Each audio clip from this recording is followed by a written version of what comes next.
మనం ఇప్పుడు చూస్తున్నట్టయితే జగన్మోహన్ రెడ్డి గారు అయితే మళ్ళీ బెంగళూరు వెళ్ళారు. అంటే ఇది 4గోసారి తను వెళ్ళడం. ఎందుకు ఇన్నిసార్లు మరి బెంగళూరు వెళ్తున్నారు? ఎందుకు అసలు అక్కడ బెంగళూరులో అసలు ఏం చేస్తున్నారు? ఎందుకు వెళ్తున్నారు? ఇదో పెద్ద క్వశ్చన్ మార్క్ అయిపోయింది. ఎందుకంటే జగన్ గారు మీరు చెప్పినట్టుగా రిజల్ట్ వచ్చాక ఇప్పటికి ఇది 4గోసారో 5గోసారో వెళ్తున్నారు వస్తున్నారు. ఆయనకి ఫ్లైట్ ఉంది, హ్యాపీగా సొంతంగా వెళ్ళగలరు, డబ్బులు ఉన్నాయి, ఎంజాయ్ చేయగలరు, ప్యాలెస్లు ఉన్నాయి, తిరగగలరు. అంటే అదొక పక్క. అలా కాకుండా దీని అంతరార్థం ఏమిటి? ఎందుకు వెళ్తున్నారు? ఎందుకు ఎన్నిసార్లు వెళ్ళాలి? గతంలో చంద్రబాబు నాయుడిని, పవన్ కళ్యాణ్ని నోరు పుచ్చుకుని పడిపోయిన జగన్మోహన్ రెడ్డి వీళ్ళు హైదరాబాద్లోనే ఉంటారు, వీళ్ళు తాడేపల్లిలో ఉండరు, వీళ్ళు విజయవాడలో ఉండరు, అమరావతిలో ఉండరు అంటూ వ్యాఖ్యానాలు చేశారు పదే. అదే వ్యక్తి ఈరోజు అంతకంటే ఎక్కువగా తిరుగుతున్నాడు ఆయన. అంటే నువ్వు తాడేపల్లిలో 2 రోజులు కార్యకర్తలను కలిసావు, అయిపోయిందా? అసలు ఎందుకు కలిసావు కార్యకర్తలను సడన్గా? నీకు ఎందుకు ప్రేమ వచ్చింది? 5 ఏళ్ళు ఎవడి మొహం చూడలేదు నువ్వు. 5 ఏళ్ళు తాడేపల్లి ప్యాలెస్ తలుపులు తెరుచుకోలేదు, ఎప్పుడు కూడా తెరుచుకోవాలా. అయితే రక్షణ కవచాలు లేవు ఈరోజు, మొత్తం అన్నీ తీసేశాక సడన్గా ప్యాలెస్ తలుపులు తెరుచుకున్నాయి పబ్లిక్ కోసం. రైట్. ఎందుకు అంటే జగన్మోహన్ రెడ్డికి లోకేష్ అంటే భయం పట్టుకుందా? రెడ్ బుక్ భయం పట్టుకుందా? లేదు అరెస్ట్ భయం పట్టుకుందా? అంటే ఈ ప్రజలు నా కోసం ఉన్నారు, నా కోసం అంటే గొడవ చేస్తారు నన్ను అరెస్ట్ చేస్తే అని చూపించుకోవటానికి చేశాడా? అంతే కదా. ఇప్పుడు మనిషికి మన బంధువుల దన్నైనా ఉండాలి, లేదు ప్రజల దన్నైనా ఉండాలి. సో ఇప్పుడు ఎలాగ అయిన వాళ్ళు ఎవరు లేరు, అందరినీ దూరం తనే చేసుకున్నాడు. సరే భారతి ఏం చేస్తారో మనకు తెలియదు. ఆవిడ నిజంగా జగన్మోహన్ రెడ్డికి సపోర్ట్ చేస్తారా చెయ్యరా అనేది అది అంతర్గతంగా తెలుసు తప్ప బయట వాళ్ళకి తెలియదు. అది మనం చెప్పలేమంటే. అయితే ఇప్పుడు రేపొద్దున ఎటొచ్చినా కూడా ప్రజల మద్దతు కావాలి. ఇప్పటికే ఆయన మీద చాలా నెగిటివ్ ఉంది. ఉన్న 11 మంది ఉంటారా ఓడతారా తెలీదు. అటుపక్క మనం చూస్తే రాజ్యసభ సభ్యులు జంప్ అవటానికి హనుమండుకు రెడీగా ఉన్నారని మనం నిన్ననే మాట్లాడుకున్నాం. సో ఓడిపోయిన వాళ్ళు కూడా ఎటుకన్ డైలమాలో ఉన్నారు. ఇప్పుడు ఎవరి వ్యాపారాలు ఎవరు కాపాడుకోవాలి, ఏం చేసుకోవాలి తెలియని అయోమయ స్థితిలో ఉన్నారు. ఇంకో పక్క ఏమైంది మనకి, అసలు జగన్మోహన్ రెడ్డి దగ్గరికి వెళ్ళడమే ప్యాకేజ్. ఏంటంటే ముందు తిడతాను అంటేనే ప్యాకేజీ. నువ్వు ఎంత బూతులు తిట్టగలిగితే నీకు అంత ఆయన కళ్ళల్లో ఆనందం కనిపిస్తుంది, మీకు అంత చక్కటి సౌకర్యాలు దొరుకుతాయి, మీకంటే గుర్తింపు. మీరు తాడేపల్లి ప్యాలెస్లో అడుగుపెట్టే అవకాశం ఉండదు, కానీ జగన్మోహన్ రెడ్డి గారి చల్లని చూపు మీ మీద పడుతుంది. అది జరిగింది 5 ఏళ్ళు, అదే జరిగింది. ప్రతి అడ్డమైన వాడు తిట్టడమే కదా. ఎవడొచ్చినా మైక్ ముందుకు రావటం, చంద్రబాబు నాయుడుని తిట్టడం బూతులు, లేకపోతే పవన్ కళ్యాణ్ తిట్టడం, లేకపోతే వాళ్ళ ఫ్యామిలీ మెంబర్స్ని తిట్టడం, లేకపోతే లోకేష్ని తిట్టడం, ఇదే పని కదా. తెలుగుదేశాన్ని తిట్టడం, లేదంటే ఓవరాల్గా కమ్మవాళ్ళని తిట్టడం. అంటే ఇంతకు మించి వాళ్ళు 5 ఏళ్ల పాలన సాగింది ఏమీ లేదు.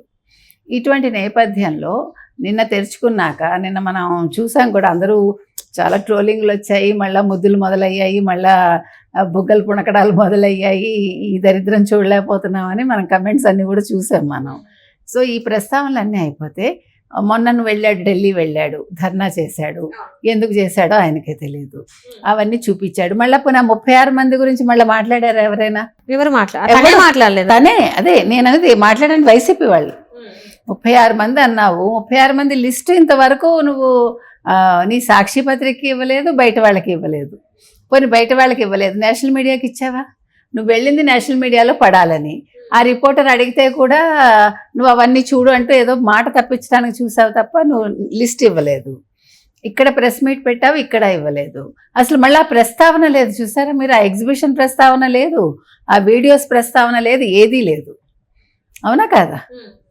మరి ఏంటది? నువ్వేం చేద్దాం అనుకుంటున్నావు అసలు? నీకంటే నీకు ఒక దారి దొరకట్లేదా?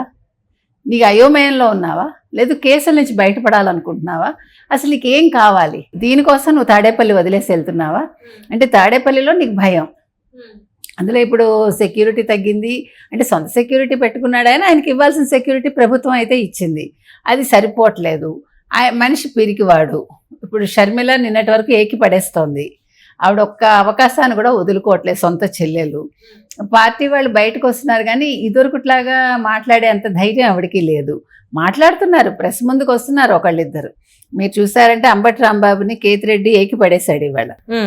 నీ వల్లే నేను ఓడిపోయానని, మీ బూతుల వల్ల మీ మాటల వల్ల ఓడిపోయాను, మీరు నోర్లు మూసుకోండి అని తిడుతున్నాడు. కాబట్టి ఎక్కడికక్కడ ఎదురుగాలి వీస్తోంది జగన్మోహన్ రెడ్డికి. సో ఇప్పుడు వెళ్ళి అంటే యలహంకలో ఉండి మళ్ళీ డీకే శివకుమార్తో మాట్లాడతాడా?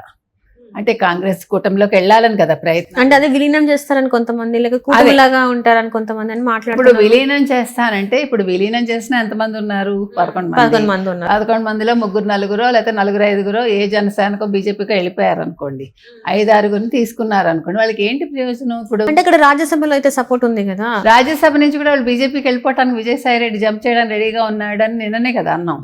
8 ఆల్రెడీ ఉంటే ఇంకా ఎంతమంది ఉంటే ఏంటి, ఇంకా 3 మిగులుతారు అనుకుందాం. ఆ 3 కాంగ్రెస్ తీసుకుంటుందనే అనుకుందాం. కానీ కాంగ్రెస్కి ఏంటి దానివల్ల?